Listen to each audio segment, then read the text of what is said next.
তখন আল্লাহ তাআলার কাছেই যাও। जब तुम मदद मांगते हो तो अल्लाह ताला से मांगा करो। When you want help, ask Allah. হাদিস নাম্বার 22 ইবাদত সম্পর্কিত খায়রুকুম মান তাআল্লামাল কুরআন ওয়া আল্লামাহু। অর্থ তোমাদের মধ্যে সর্বোত্তম ওই ব্যক্তি যে কুরআন শিখে এবং অন্যকে শেখায়। तुम में सबसे बेहतर शख्स वो है जो कुरान सीखे और सिखाए।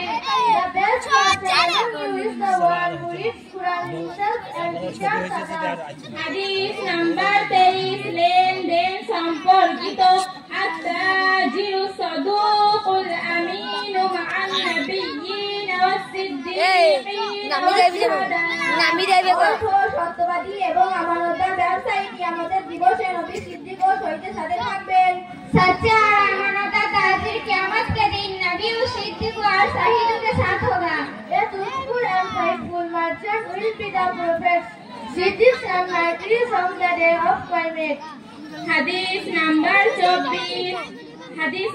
24 সামাজিকতা সম্পর্কিত লা তাসুবান্না আহাদা। অর্থ কখনো কাউকে গালি দিও না। कभी किसी को गाली मत दे। Never abuse anyone. হাদিস নাম্বার 25 আচার আচরণ সম্পর্কিত আস-সাখিয়্যু করিবুম মিনাল্লাহি করিবুম মিনাল জান্নাহ। অর্থ দানশীল ব্যক্তি আল্লাহর নিকটতম এবং জান্নাতেরও নিকটতম। सखी आदमी अल्लाह के करीब है, जन्नत के भी करीब है। A charitable person is the closest to Allah, also closest to His heaven. Assalamu alaikum warahmatullahi wabarakatuh.